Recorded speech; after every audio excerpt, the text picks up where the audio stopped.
tardes, pero últimamente no soy yo. A mí también. Buenos días, buen día, da lo mismo. La verdad que me siento bienvenido siempre, así que como de casa, porque somos un pueblo unido y da lo mismo de donde seamos, donde vengamos, cuántas veces nos veamos. Qué bueno es saberlo. El tema que nos toca hoy es Getsemaní y la oración del Señor y la no velar de los discípulos.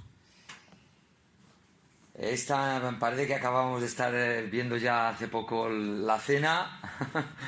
Ha habido un estudio intermedio que ha sido la negación o el anuncio de la negación de Pedro.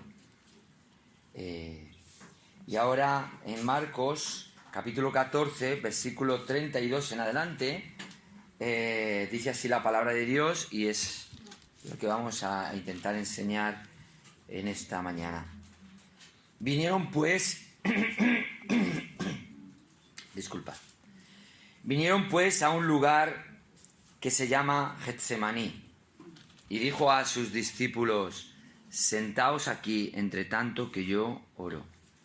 Y tomó consigo a Pedro, a Jacobo y a Juan, y comenzó a entristecerse y a angustiarse, y les dijo: mi alma está muy triste hasta la muerte. Quedaos aquí y velad. Yéndose un poco adelante, se postró en tierra y oró que si fuese posible pasase de él aquella hora. Y decía: Abba, Padre, todas las cosas son posibles para ti. Aparta de mí esta copa, mas no lo que yo quiero, sino lo que tú. Vino luego y los halló durmiendo, y dijo a Pedro: Simón, ¿duermes? ¿No has podido velar una hora? Velad y orad para que no entréis en tentación. El espíritu a la verdad está dispuesto, pero la carne es débil. Otra vez fue y oró diciendo las mismas palabras. Al volver otra vez los halló durmiendo, porque los ojos de ellos estaban cargados de sueño y no sabían qué responderle. Vino la tercera vez y les dijo: dormid ya y descansad. Basta, la hora ha llegado. He aquí, el Hijo del Hombre es entregado en manos de pecadores, de los pecadores. Levantaos vosotros, vamos. He aquí, se acerca el que me entrega.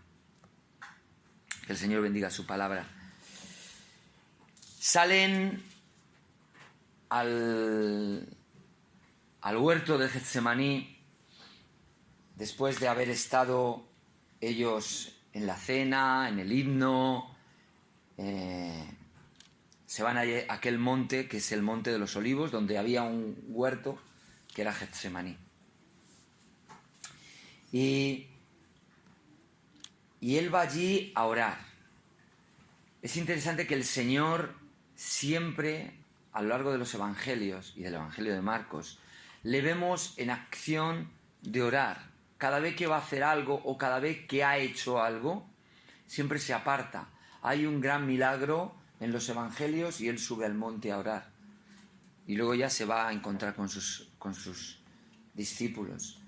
Es una práctica, como hemos visto, que se pierde mucho en las iglesias. Es verdad que a veces por trabajo, otras veces por cansancio, otras veces por pereza o por dejadez, es una de las cosas que se deja muy rápido. Los cultos de oración. Y tenemos que aprender que a veces tenemos que esforzarnos un poco más.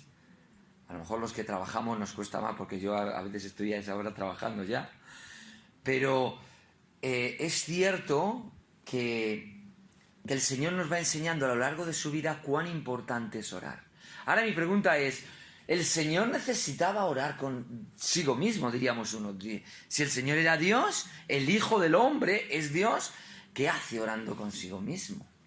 ¿Es que no se oye a sí mismo? ¿O es más bien para que nosotros aprendamos que tenemos que estar en dependencia de Dios continua? Que no vale decir: bueno, yo ya soy creyente y ya estoy libre de cualquier cosa. Ya soy como esos superhéroes, ¿no? Del Marvel o de la otra casa. Ya no me puede pasar nada, ya va todo sobre ruedas. He creído, me he convertido, el Señor me ha salvado y ya puedo andar como un cristiano que va a andar bien por el camino. Y el Señor nos enseña que no es así, que seguimos dependiendo de Dios, que la salvación no es un día y me olvido. Mis pecados han sido perdonados y ya está, va a salirme de perlas. Creo que la evidencia y nuestras propias experiencias nos dicen que no, que ya solo en cuanto a nuestro propio pecado vamos dándonos batacazos cada 2 por 3, este mundo tira mucho y Satán o los suyos van a intentar desbaratarnos y desmontarnos muchas veces. El Señor se va con sus discípulos aparte porque Él quiere orar. Él le acaba de decir a Pedro, me vas a negar. Y Pedro tendría que estar atento a aquello que se le ha dicho. En 3 veces lo vas a hacer además. Es decir, no va a ser un descuido. Va a ser algo consciente. Va a ser algo que tú vas a hacerlo porque te ves apretado, te ves con miedo, con temor y vas a negarme. Y así pasó. Tal cual le dijo el Señor, el Dios que todo lo conoce, nos advierte y le advierte a Pedro. Y ahora estamos en Getsemaní y les dice a sus discípulos, sentaos aquí, entre tanto que yo oro. Sentaos y no hagáis nada. Todos ellos sabían que había uno que les entregaría. Todos ellos sabían, porque se lo había dicho en la cena, todos ellos sabían o no sabían quién era. Todavía. De tal manera que todos ellos le habían dicho, Señor, seré yo. Es decir, todos estaban convencidos que aquí estaba pasando algo, que no comprendían mucho, que ya se les había anunciado, pero que ellos no llegaban a entender y ahora les pide que se sienten con Él mientras yo oro. No es una imposición. ¿Y qué hacemos aquí sentados? Tú te vas a orar, Señor, ¿y nosotros qué hacemos aquí? Pues en la mente, no de un judío, en la mente de cualquier discípulo en aquel momento sería, pues oramos contigo. Porque os acordáis que ellos mismos le pidieron, Señor, enséñanos a orar. Sabían orar, sabían dirigirse a Dios. Les dio un patrón, que el Padre Nuestro, que no está mal que se diga alguna vez el Padre Nuestro. El problema es cuando lo decimos como papagayos y pensamos que por decirlo 10 veces va a hacer efecto. Y a lo mejor solamente decir una vez, Padre, perdóname, porque pecado es más útil que decir 1000 veces el Padre Nuestro, o como te diría el cura cuando vas a confesarte. Yo no sé cuántos se han confesado aquí ante un cura. Yo fui católico un tiempo y vete y ora 4 Padre Nuestros, digo yo. Me tendré que acordar de la oración porque me costaba de joven. Y bueno, ya cuando me decía Ave María, o Dios te salve, Reina Madre, ya me perdía yo con los Ave Marías. Porque no, la verdad que era una oración que tampoco me sabía yo mucho. Pero ahora el Señor dice, yo voy a orar. Él va a orar. Él necesita depender de Dios. ¿Cuánto más nosotros? Esto tendría que haber caído. Y como no les cayó a ellos, porque no les cayó en la cabeza, ahora a nosotros nos tiene que caer.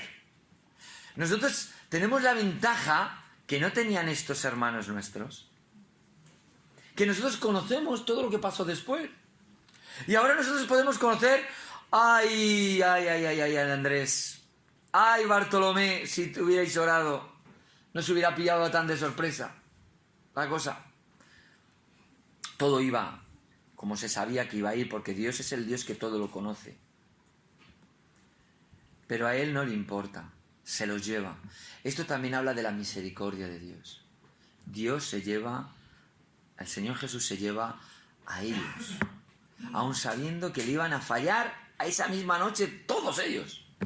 Y más adelante le van a dejar y abandonar y correr por aquel olivar. Pero aún así quiere que estén con ellos. Y tomó consigo a Pedro, a Jacobo y a Juan y comenzó a entristecerse y a angustiarse. Es muy típico en Jesús que tome a estos tres. Pedro, Juan y Jacobo. Fijaros, Jacobo, que no duró mucho, fue uno de los primeros discípulos en morir. Pero quería 3 testigos especiales. Juan dice en su carta, y vimos su gloria. Y la palpamos, tocante al verbo de vida, porque la vida se nos manifestó, dice Juan en su primera carta. Porque la vimos ¿dónde? ¿Dónde la vio Juan? Todo lo que es la vida, todo lo que es el Hijo de Dios en su plenitud, allí en el monte de la transfiguración. Pedro dice también en su carta, lo vimos allí en el monte. Y como allí en la transfiguración se llevó a Pedro, a Jacobo y a Juan, aquí también se los lleva. Un grupo más íntimo. Entre ellos Pedro, que le ha dicho que le va a negar. Y Pedro tendría que ir con la idea de no soy invencible. No soy el que creo que puedo defender al Señor. Si es preciso, a la muerte voy contigo. Y sacó incluso la espada en Getsemaní para defender al Señor. Es decir, que el cobarde no era Pedro. Cuidado, que algunos piensan, ¿qué cobarde? Cobarde no, se iba a enfrentar a los soldados que arrestaban a su Señor. Es decir, que cobarde no era. A lo mejor un poco fanfarrón, como diríamos nosotros, de que pensamos que podemos por nosotros y nos damos cuenta de que no podemos. Que no está en la fuerza, ni en los soldados que lleve el ejército, sino, como dijo el Señor, es mi espíritu el que hace la victoria. ¿Y cómo puedo hacerme con la victoria en las cosas? Con la oración.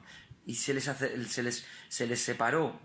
Y él estaba entristecido y angustiado. La tristeza puede llevarte a una angustia muy profunda.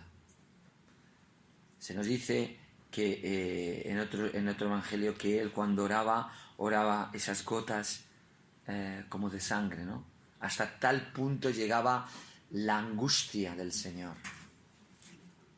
Ese mareo de cabeza, diríamos nosotros, esa presión de todo lo que se le venía encima. Nos pasa a nosotros cuando es con cosas económicas, familiares, laborales, de papeles, que tengo que hacer papeles, y tengo que ir aquí, allá, y no solo los que venís de fuera que tenéis que abrir son 1000 papeles, no, estamos aquí, cada vez que tenemos que hacer papeles nos angustiamos terriblemente, ya os lo puedo asegurar, porque cada año a mí una de las cosas que digo a mi mujer, digo, no puedo con esto, es decir, siempre tenemos que hacer las becas, y después la hacienda, y después esto, y cada época tienes que ponerte en el ordenador, y si no, andar hasta la administración y hacer unas colas para que te atiendan, y es una presión, y esto nos produce presión. Y si el jefe no me pagó hoy, ya te lo pagaré la próxima semana, ya tenemos presión. Sabemos que nos lo va a pagar. A lo mejor ni necesitamos tan siquiera ese fin de semana el dinero, pero ya estamos con esa presión. Cosas mínimas. Y el Señor le viene encima la cruz. No solo la cruz, el juicio, el menosprecio, la paliza que le dieron antes de la cruz.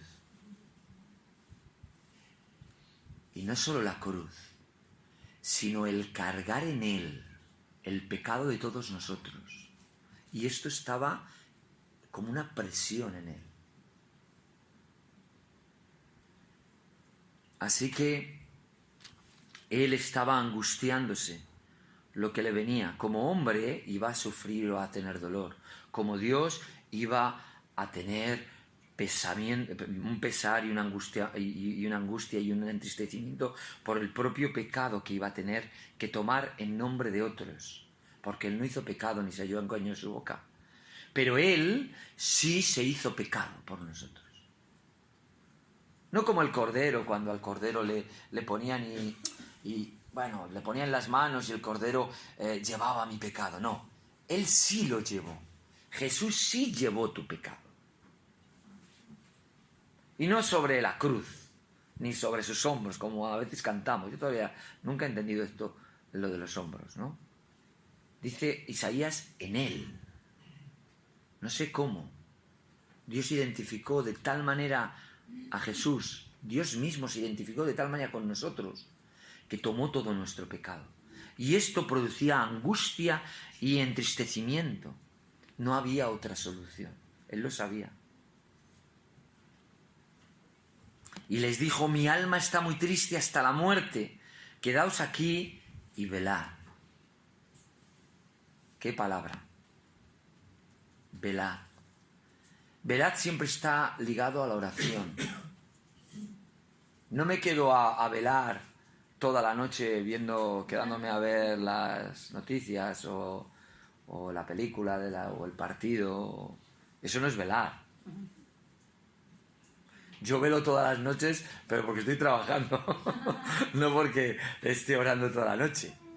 Aunque la verdad que como estoy solo, sí tengo mucho tiempo, gracias a Dios, para hablar con Él. Pero velar voluntariamente. Es decir, voy a gastar ahora este tiempo. Podría estar durmiendo, podría estar, en este caso durmiendo, podría estar jugando, podría estar haciendo otras cosas, charlando o veraneando o lo que quisiéramos hacer. Pero voy a velar. Estar despierto con una intención. Y en este caso era la oración. Yo voy a orar, dijo el Señor. Y vosotros venid conmigo para velar. Velar siempre en la Escritura está ligada a la oración. Y yéndose un poco adelante, se postró en tierra y oró que si fuese posible pasase de él aquella hora. Aquella hora no era agradable. Es decir, algunos piensan, no, pero claro, como era Dios, pues era fácil. No era fácil. Por ser Dios, no era fácil. Muchas veces lo he dicho, hay hermanos, y hoy en día se está poniendo muy de moda ciertas doctrinas cristianas, que Dios, su soberanía es absoluta, la soberanía de Dios. Y estoy de acuerdo. La soberanía de Dios es absoluta. Pero la soberanía de Dios se agarra y se sujeta a su propia propósito y decisión. Y a veces decimos, pero si Dios es soberano, que haga así y perdone los pecados. ¿Podría ser posible? Pues si nosotros entendemos que la soberanía de Dios es absoluta, diríamos sí. Ve, Naamán, lávate en el Jordán. Es que el Jordán era un río especial. Es que el Jordán tenía aguas milagrosas, o como Fátima, dicen, o como Lourdes. El Jordán tenía algo especial. Nada especial. Pero si te lo ha dicho el profeta, hazle caso, mi señor. Le dijo un siervo que entendía un poquito más que Naamán. No es el Jordán, sí, te estoy de acuerdo que el Éufrates es mucho mejor que el Jordán, más grande, más hermoso. Ahora no sé cómo estará, pero en aquella época era un río grande. No vayamos a comparar el Amazonas con el Jordán. Es que ni el Segura. ¿Veis el Segura? El Segura es más grande que el Jordán, en muchos tramos. Y yo en mi tierra tengo el Pisuerga, que es un afluente y que es 4 veces el Segura. Tiene puentes de 100 metros de largo para poderlos cruzar. Y más de 100 metros, 110 metros y en algunos sitios más. No es el río, es la palabra de Dios que ha dicho, hazlo así. Por eso sí, si Dios hubiera dicho, venga, todo perdonado, pues sería así. Porque si Él lo dice, sería así. Pero es que Él no ha dicho así. Y ahí ya nos pierde. Señor, ¿por qué no lo hiciste más fácil? Porque su soberanía y absoluta palabra, que se cumple siempre, está sujeta a cosas que no entendemos, a sus perfecciones, dicen los filósofos o los teólogos, sus atributos, lo que Dios es. Dios es de una manera, Dios tiene unos atributos que le impiden que sea así, tan fácil. ¿Por qué? Porque Él es justicia. Y Él dijo que el alma que pecare morirá. Y Él ahora no puede decir, no, ahora doy un chasquido y ya está todo perdonado. No, porque entonces estaría contradiciéndose lo que Él mismo es. Pero el Dios es amor y misericordia, como hemos escuchado. Un amor que manifiesta una misericordia que nos la trae a través de una gracia. Y vemos el plan de Dios todo planificado desde Génesis, cuando dice que Cristo va a destruir a la serpiente, la va a pisar en la cabeza, hasta nuestros días, y vemos todo el plan de Dios, y es que el Dios tenía un plan, y ese plan tiene que ver con cómo es Él, no podía ser de otra manera, no, nos lo ha ido explicando a través del tabernáculo, del arca de Noé, del pueblo de Israel y sus historias y sus batallas y su vida. Nos lo ha ido explicando para que cuando llegase a la cruz todos entendiesen que esto era necesario. Oye, cuando el Señor quería librar de la picadura de una serpiente, ¿qué hizo? Pidió un palo con una serpiente, ¿no? De bronce, ¿os acordáis? Qué cosa más rara. Pero por mirar un palo con una serpiente vas a ser librado del veneno mortal de una víbora. Yo, si te pica una víbora por el norte, que hay víboras, echa a correr a un hospital, ¿vale? Pero correr. Pero Dios lo había dicho. Y eso no era la serpiente lo que sanaba, era la palabra de Dios que se había comprometido. Y la palabra ha dicho, miradme a mí y sed salvos todos los términos de la tierra. Lo dijo. Y cuando Cristo es crucificado, tenemos la posibilidad de mirarle a Él y ser salvos todos los confines de la tierra. Es la forma de enseñar del Señor. Aquella hora estaba esperada porque Dios sabía que era la única forma, sin transgredir su propia persona. Y no podemos entender hasta qué punto es esto, o por qué no otra manera. Esa era la manera. Y así nos lo ha dejado claro el Señor.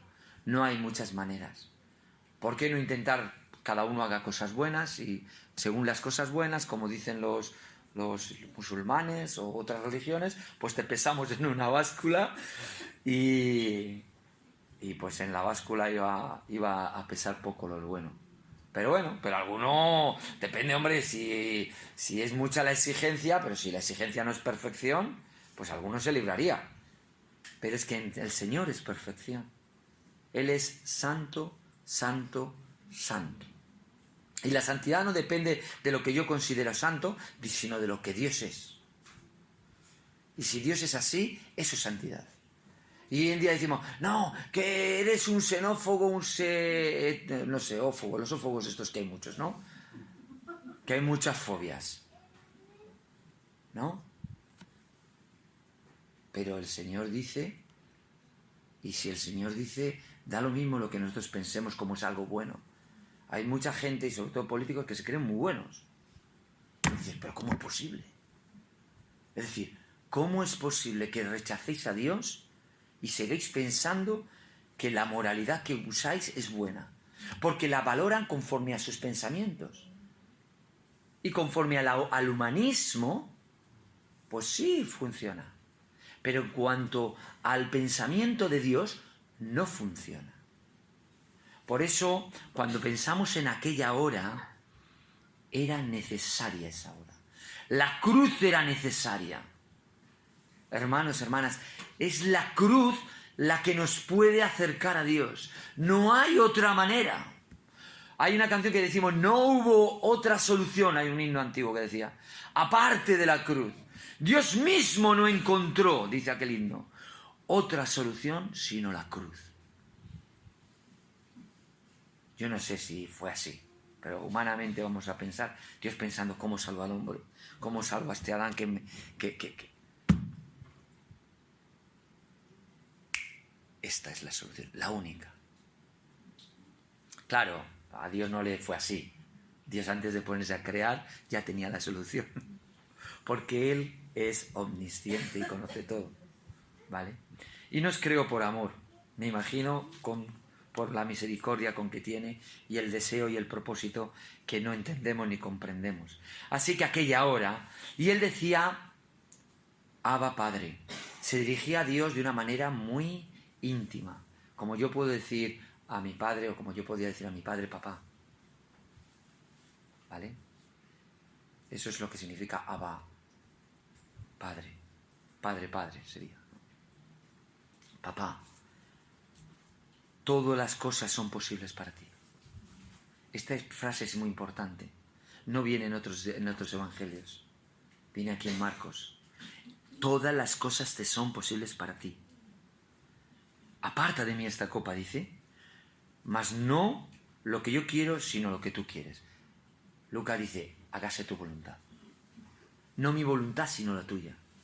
Pero Él podía hacer todas las cosas. Es lo que hemos estado explicando. Él podía haber escogido 1000 maneras de salvarnos, que no tuvieran que pasar por la cruz, pero no lo hizo porque no podía. Porque Dios no puede negarse a sí mismo, no puede contradecirse a sí mismo, no puede hacer algo que vaya contra la justicia que Él tiene, contra el grado de aborrecimiento que tiene del pecado y de la maldad. No hay otra manera, de tal manera que nos dice Hebreos que todo o casi todo es purificado por medio de la sangre. Es verdad. Los libros, ¿os acordáis que todo era rociado con la sangre para santificarlo? El propio traje de Aarón y todo era... Y dice, y sin derramamiento de sangre, Hebreos 9:22, no se hace remisión por el pecado. Es decir, no puede redimirse.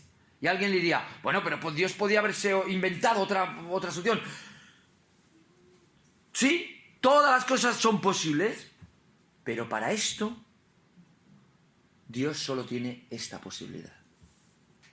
Así que la soberanía de Dios siempre está acotada, o el poder de Dios está siempre acotado, ¿a qué? A la voluntad y al propósito de Dios. Claro que Dios podría haber hecho las cosas diferentes. Tiene poder, pero no lo hizo. Y Él tiene sus motivos. Todo es posible. El Dios todopoderoso. Habíamos visto en el estudio anterior el Dios omnisciente, que le dice a Pedro, ¿me vas a negar? Y ahora vemos al Dios todopoderoso sin poder hacer otra cosa que entregar a su Hijo. Esto es una maravilla. Cuando Pedro saca la espada, y no me quiero adelantar a los estudios, pero cuando Pedro saca la espada, Jesús le dice, pero no tengo yo 12 legiones de ángeles para que me defiendan. No he dicho que todo es posible para Dios. No están los ángeles observando estas cosas. Pero esta no es la vía. La solución es la cruz. Esto es lo que es maravilloso. Pudiendo haberse librado de la maldad, del pecado y de la maldad de los hombres, y haber incluso descendido cuando estaba en la cruz, no lo hizo. Porque pensaba en cada uno de vosotros y de vosotras, hermanas. Cada uno de los que estamos aquí estaba pensando en vosotros. Yo quiero que estén conmigo en la eternidad. Padre, donde yo esté, que estén conmigo. Oro. Esta era la oración, no era un solo juego de palabras. Qué bonito, qué buena persona este Jesús, que quiere llevarnos al cielo, que quiere orar por nosotros, que quiere que Dios nos proteja, que nos tenga en su mano, como Juan 10 dice. No. Era una realidad para él. Él anhelaba, yo todavía no lo entiendo, que anhelaba estar conmigo en el cielo. ¿Qué hay en mí para que Él quiera estar conmigo en el cielo? Yo sí sé lo que quiero, porque yo sé lo que hay en Él para que yo esté con Él en el cielo. Pero Él, ¿qué ve en ti? ¿Qué ve en mí, hermanos? Para que llegue a orar dispuesto a haz lo que tú quieras, Señor.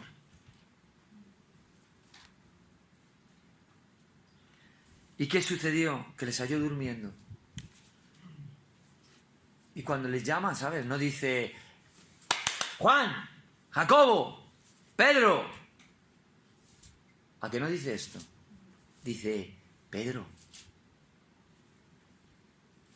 Y Pedro diría, siempre a mí. ¿Nunca os ha pasado? Hay un hijo que siempre dice, siempre a mí, papá, siempre a mí. Me vas a gastar el nombre. Me vas a gastar el nombre. Mi hijo pequeño me dice, ¿yo? Digo, eres el pequeño, eres el que me sirves ahora. Ya me han servido tus hermanas antes.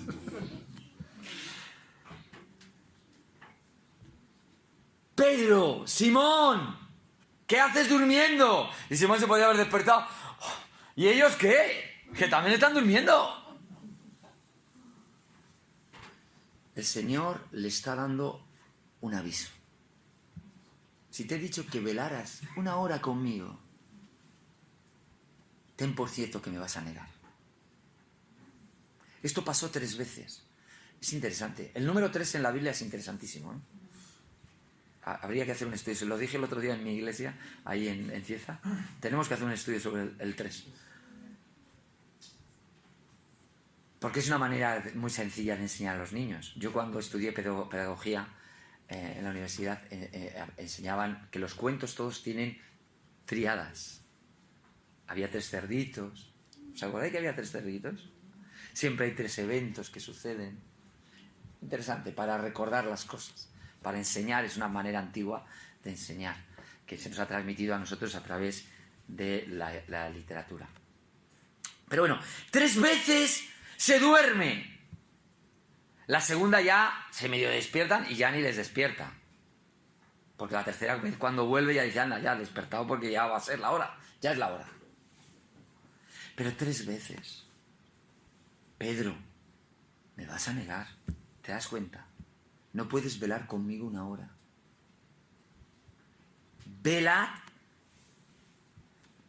les dice, y orad para que no entréis en tentación. Es muy interesante. Pedro, recordando por el Espíritu Santo y escribiendo su carta, dice lo siguiente. Primera de Pedro, capítulo 4, versículo 7, hablando acerca de las cosas que hacíamos mal y ahora que tenemos que agradar a Dios, ¿no? Y ser buenos administradores de esa gracia, es decir, vivir diferente a lo que vivíamos antes. Dice así el 7, mas el fin de todas las cosas se acerca. Sed, pues, sobrios y velad en oración. Esto dice Pedro. Pasó mucho tiempo desde la cruz o desde Getsemaní hasta ese momento que Pedro está escribiendo esto. Yo no sé lo que estaría pensando cuando el Espíritu le estaba guiando a escribir. Sed sobrios, velad en oración. ¿Cuántas veces habrá aprendido Pedro a lo largo de su vida que era muy necesario para no pecar contra el Señor, para andar bien? El velar en oración, estar atento. Esto es velar. Velar es estar atento, despierto. Que no me pille el toro. Que no me pille descuidado.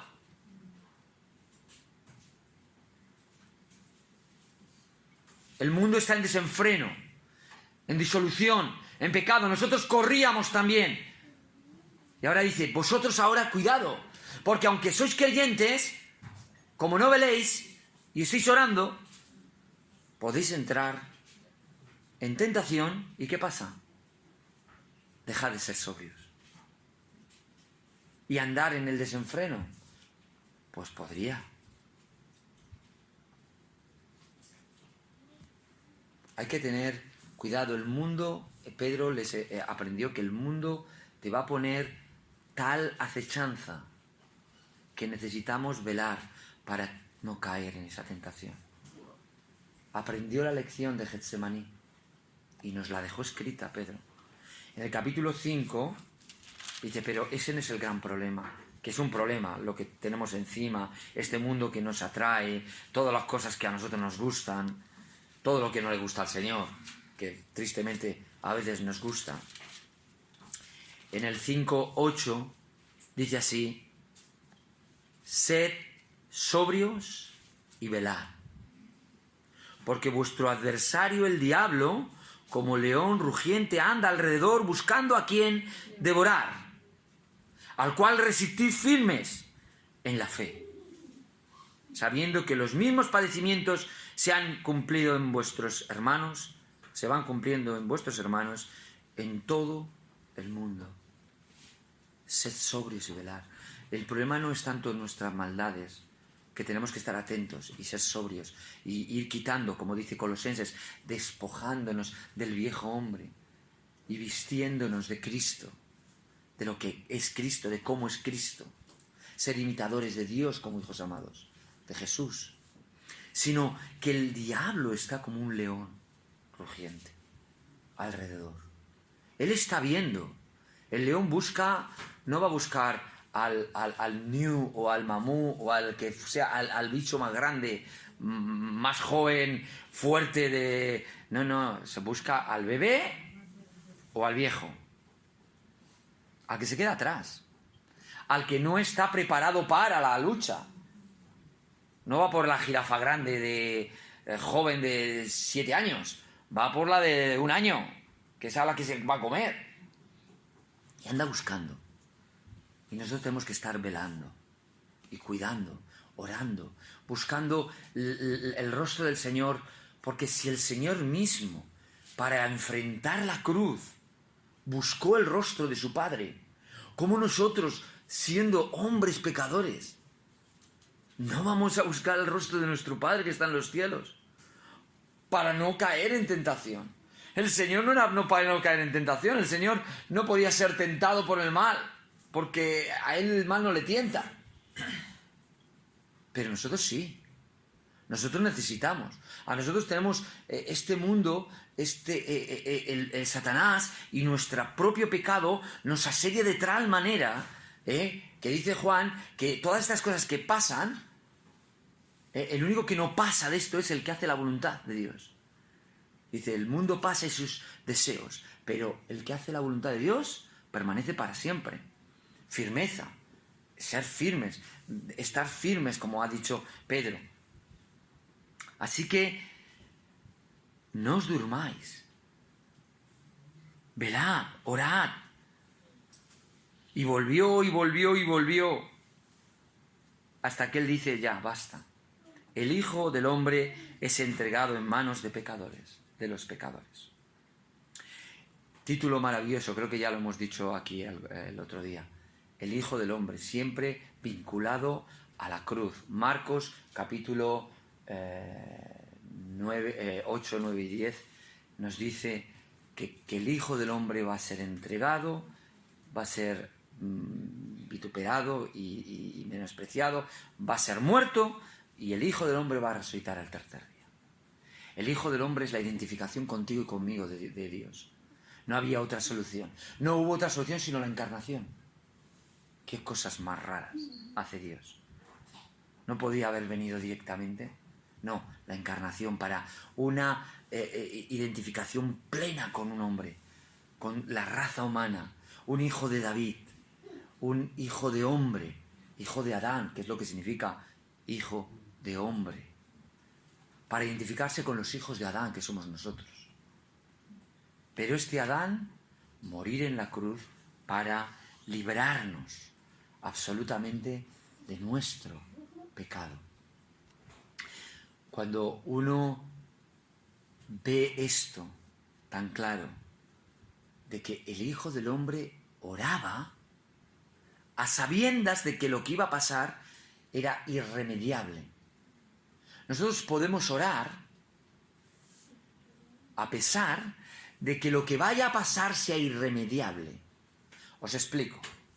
Me contaron la historia de una persona que se le murió a alguien y toda la familia se puso en contra de Dios. todos pensando, Dios va a sanarle, aleluya, aleluya, aleluya, aleluya, aleluya, y se murió. La familia entera contra Dios. Mi mujer hablaba con otra persona, esta era una familia. Mi mujer hablaba con otra persona, yo sé que el Señor le va a sanar, y le sanó ese verano, le sanó. Entendedme. Y ay, el Señor ha hecho un milagro, el Señor, qué bueno es el Señor. Y en octubre murió el chiquillo, 22 años, 23 años, más o menos. Un aborrecimiento a Dios. ¿Cómo puede pasar una persona de esa euforia a ese desprecio absoluto? De no me hables de este Dios. Lo he visto en varias personas que conozco personalmente, ¿eh? Algunos evangélicos. Es porque entendemos muy mal lo que es la oración y el poder de la oración. La oración no es para que tú te salgas con la tuya. La oración no es para que Dios conteste exactamente lo que le pidas. La oración va a ser contestada desde los propósitos de Dios. Yo puedo orar. Mi hijo tuvo cáncer. Y ahí mi hijo me preguntaba. Yo no sé. Pero ora al Señor. Y dije, porque aunque el Señor lo que va a pasar, dice uno. Él decía, va a pasar. Sí, pero va a pasar, pero Dios te ha escuchado en la eternidad. No te escucha ahora. Dios no te escucha ahora mismo. Dios ya te escuchó. Y Dios ya arregló lo que tuviera que arreglar en la eternidad. O no, depende de sus propósitos. Lo de mi hijo era poca cosa. Conozco una hermana misionera en Betel, en la granja de San Ildefonso, en los campamentos de Betel, que 18 años lleva un cáncer, el peor de todo, lo peor de todo. Conozco personas que les han entrado cáncer de mama, mujeres, y se han muerto en 2 años. Y esta mujer lleva 18 con el peor de los peores, volvió a recaer después de 18 años que se le había quitado, no tenía nada, volvió a salirle hace unos años y dejó ya de quitarse la quimio y dije, pues hasta que el Señor quiera. Estaba ya en paliativo, se llama, ¿no? Cuando vas a morir. Y en la última análisis que ha ido, ha dicho, no tienes nada. ¿Cómo es posible? Yo le digo, mira Isabel, no sé lo que Dios quiere contigo. Ella ya tenía preparada la sustituta. Ya había llamado a una hermana de Perú, estaba misionada en Perú, es de España ella, bueno, Eli Stant, y la había llamado para que se hiciera cargo del campamento. Ella me decía hace unos meses, Iñaki, si yo sé que el Señor me quiere aquí, hasta que ella esté preparada y luego me lleve. Pues no, todavía vas a aguantar un poquito más, no sabemos. ¿Es Dios de milagros? Sí. ¿Dios puede obrar por la oración? Sí. Pero no conforme a nuestros deseos y nuestra voluntad. Siempre conforme a su voluntad. Qué bueno es el Señor. Pero es bueno cuando pasa lo negativo y cuando pasa lo positivo.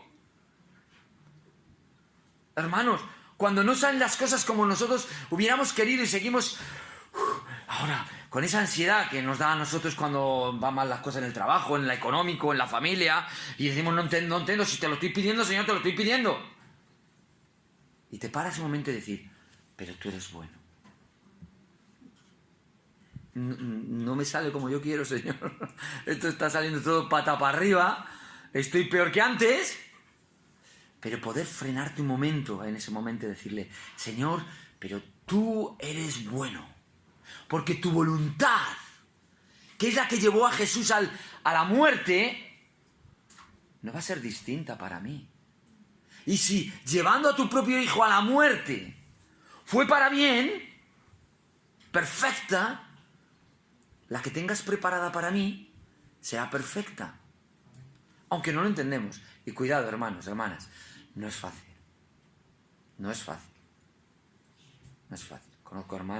Conocéis hermanos que han perdido hijos y están en los caminos del Señor, adorando y alabando y sirviendo al Señor. ¿Por qué?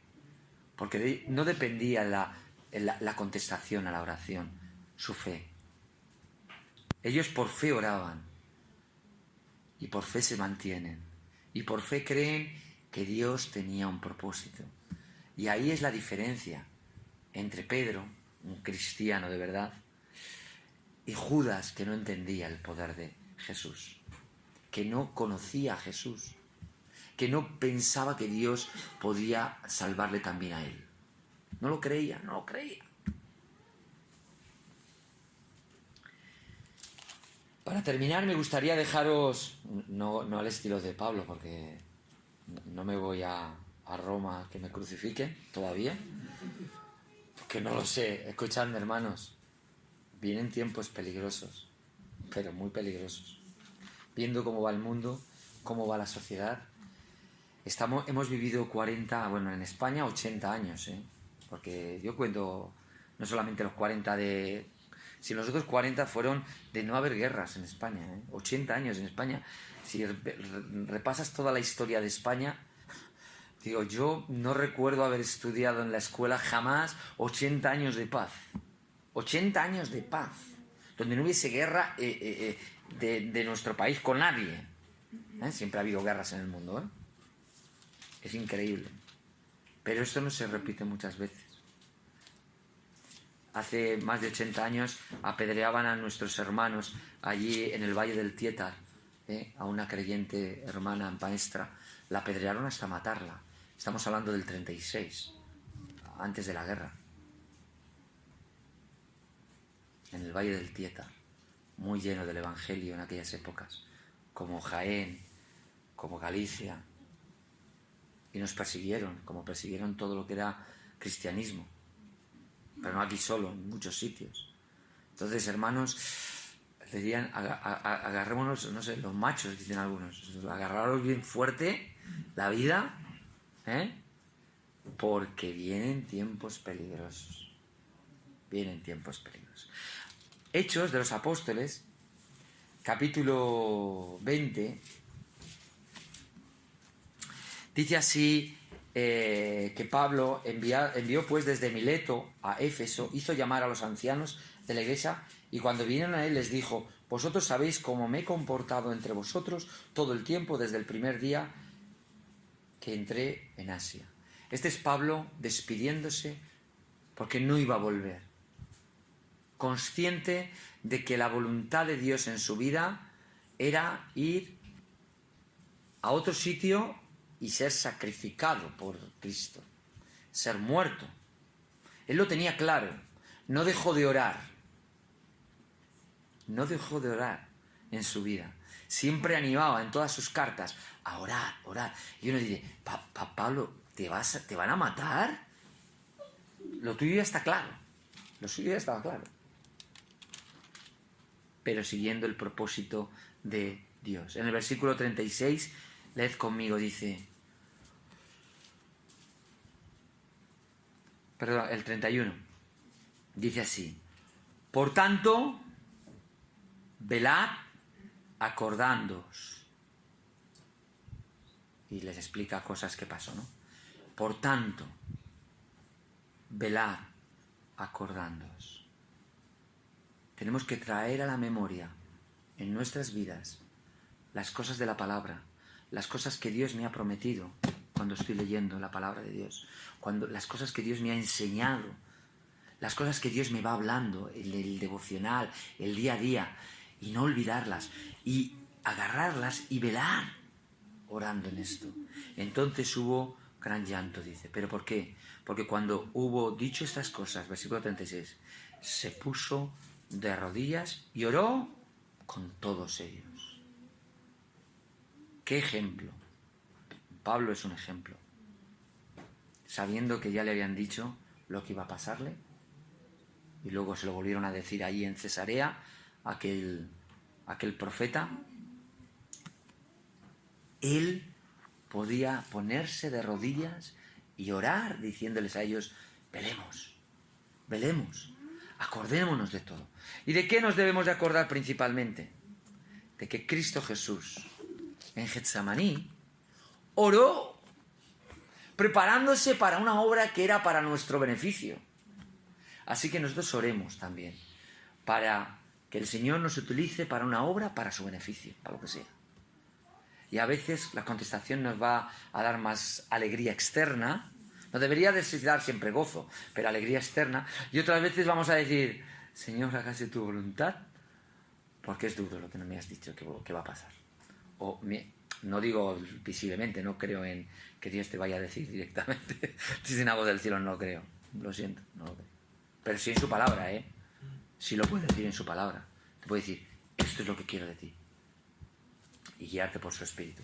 Así que, hermanos, hermanas, que el Señor bendiga mucho su palabra. Amén.